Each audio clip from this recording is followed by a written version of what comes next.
जय श्री राम। योगेश अनंत कालिका सभी सुनने वालों को प्यार भरा नमस्कार। मित्रों, कभी अतीत में अखंड भारत का हिस्सा रहा था, वो देश है म्यांमार। हमें पता है 1948 में इसको स्वतंत्रता मिली। ब्रह्म देश, जिसे बर्मा भी कहा जाता है, ब्रह्मा का अपभ्रंश बर्मा है। हमें तो इतना ही पढ़ाया गया कि भाई हमारे लोकमान्य तिलक जी थे, वो मंडाले में 6 साल की सजा काट रहे थे। बस इतना ही ब्रह्मदेश के बारे में हमको पता है। इस मंडालय गांव से नजदीक एक गांव है। गांव का नाम है आज बगान। असल में इसका नाम था बगान। बगान में 1200 साल पुराने सैकड़ों मंदिर आज भी खड़े हैं। म्यांमार में 4000 से ज्यादा मंदिरों की धरोहर है। इन सारों के नाम तो छोड़िए, उनके अस्तित्व से भी हम आज अनभिज्ञ हैं। यहाँ सबसे पुरातन मूर्तियां तो ब्रह्मा विष्णु की ही हैं, उनके ही मंदिर है। फिर आगे ब्रह्मदेश ने जब बौद्ध मत की दीक्षा ली, वो उसकी बौद्ध मत से उसकी पहचान हुई, तो बड़े पैमाने पे बुद्ध मठ का भी यहाँ पे निर्माण हुआ। बुद्ध मठ मंदिर।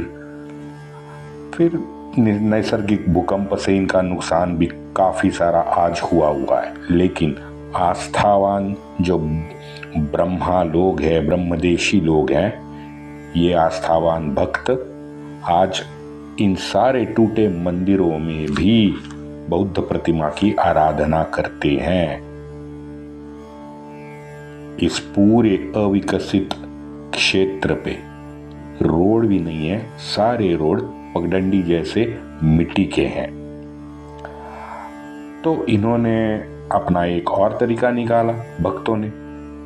उपलब्ध साधन तो कम थे, तो यहाँ पे साइकिल, इलेक्ट्रिक स्कूटर आजकल बहुत चलती है।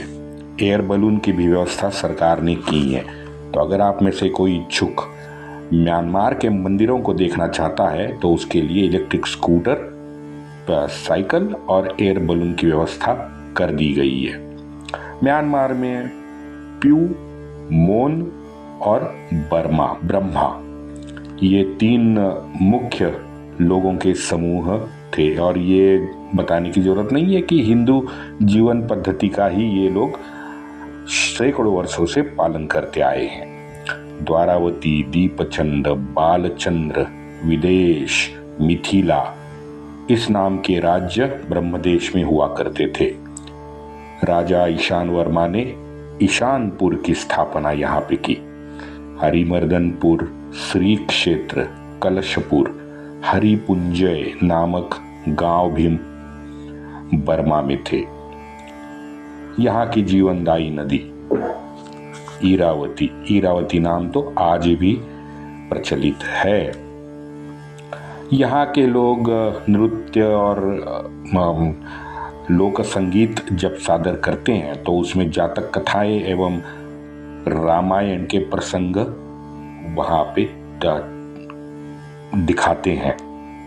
ये पूरा का पूरा लोक नृत्य जो है, ये इनकी कथाओं से ही प्रेरित है। अनिरुद्ध राजा यहाँ का सबसे बड़ा और मशहूर राजा लगता है। अनिरुद्ध राजा ने इन तीनों समुदाय को एकत्रित करके विशाल ब्रह्मदेश की संकल्पना की और अपने आधिपत्य में लाया। अनिरुद्ध की सुविद्य पत्नी पट्टिकेरी, ये पट्टिकेरी हमारे बंगाल प्रांत की राजकन्या थी। अनिरुद्ध ने अनेक मंदिर, बौद्ध स्तूपों का निर्माण भी मित्रों किया है। गांवों की पुनर्रचना करने का श्रेय अनिरुद्ध को जाता है। अनिरुद्ध ने गांव की रचना की, गांव में नहरें खोदी, पंचायत राज्य भी अनिरुद्ध ने लाने की कोशिश यहाँ पे की है। समाज उपयोगी बहुत सारे कार्य अनिरुद्ध राजा ने किए हैं। महादेव और शाक्य मुनि यानी भगवान बुद्ध का निस्सीम भक्त अनिरुद्ध था। जब दक्षिण के हमारे चोल राजा के विरुद्ध श्रीलंका का राजा विजय सिंह का युद्ध हुआ, तो उस युद्ध में विजय सिंह को अनिरुद्ध ने मदद की। तो युद्ध के बाद विजय सिंह ने गौतम बुद्ध का दांत जिस अस्थि कलश में था, वो अस्थि कलश अनिरुद्ध को उपहार के तौर पे दे दिया।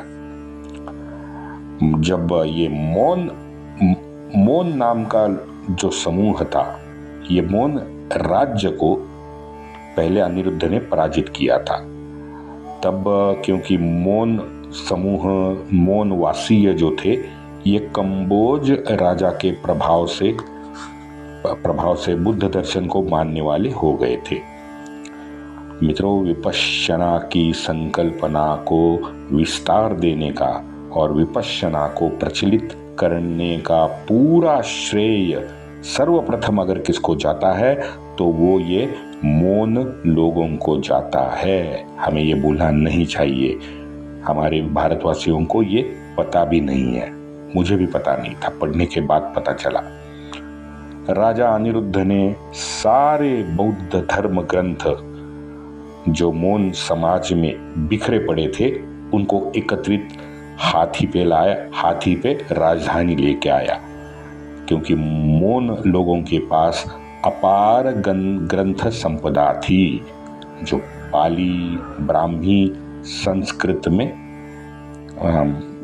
लिखी हुई थी, लेकिन बिखरी हुई थी, जो अनिरुद्ध ने एकत्र की। आगे अनिरुद्ध के पुत्र त्रिभुवनादित्य धर्मराज ने म्यांमार के प्रसिद्ध आनंद मंदिर जो आज है, इसका निर्माण किया है। इन्हीं के वंशजों ने बाद में भारत में जैसा महाबोधि मंदिर है, उसकी प्रतिकृति महाबोधि मंदिर का म्यांमार में निर्माण किया है। ये सब मित्रों 8वीं से 11वीं शताब्दी का काल है।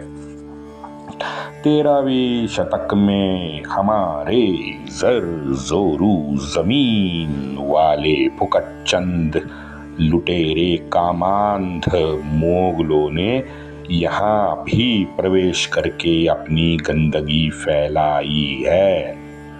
आज उसकी डिटेल में नहीं जाते, लेकिन ये है कि आगे 13वीं शताब्दी से आगे लगभग 250-300 साल पुनः ब्रह्मदेश को उभारने में लगे हैं। क्या ये लोग हैं, जानवर है, पता नहीं है।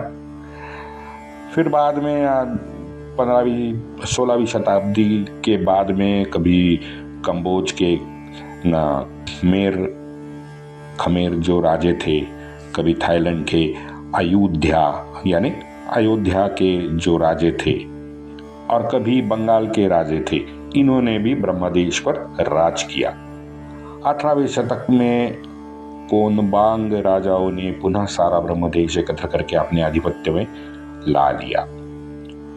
इन कोनबंग राजाओं की आप एक विशेषता देखिए कि कोनबंग राजाओं को महाधर्मराज, राजाधिराज, राजाधिपति और कोनबांग महारानियों को महामंगला रत्ना अधिपति से संबोधन करने की परंपरा थी।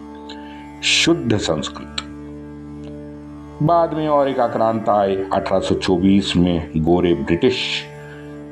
1824 से 1885 तक लगातार इन दोनों में युद्ध होते रहे। आखिरकार 1885 में अंग्रेज कामयाब हुए और ब्रह्मदेश ब्रिटिश इंडिया का हिस्सा बना। ये अपना दिल्ली का बुढ़ा है ना, देख चलेगी हिंदुस्तान की, वो है ना 2 लाइनें, निकम्मा जिसने पूरे जन्म भर अपने हाथ में तलवार नहीं ली, वो बहादुर जफर। ये बहादुर जफर को पकड़ के 1857 में यहीं का ब्रह्मदेश में ही कैद करके लाया था और यहीं मरा है। हमारे राष्ट्र सेवक, हमारे पूज्य प्रधानमंत्री जी ये बहादुर जफर के कब्र पर चद्दर चढ़ा के उसकी प्रेत पूजा भी करके आए हैं। कितना दुर्भाग्य है देखो।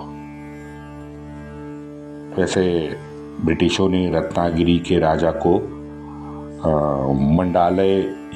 मंडाले के कैद खाने में रखा था। तो मंडाले का थीबा राजा उसको रत्नागिरी कोकण में कैद कर लिया।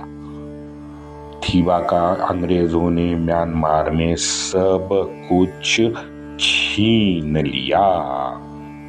यहाँ के कोकण के रत्नागिरी में थीबा को अपने परिवार के साथ एक बंगले में नजर कैद कर, हालांकि ये बंगला 1910 में उन्होंने बनाया और ये राजा 1916 में थीबा राजा का निधन हुआ, यानी मात्र 6 साल इसको बंगले में रहने का मौका मिला। इसकी एक पुत्री थी, उसने फिर बाद में म्यांमार के बौद्ध भिक्षु से विवाह किया और वो म्यांमार चली गई। लेकिन बाकी की 2 पुत्रियां जो थी वो बेहद खस्ता हालत में रत्नागिरी में ही रही।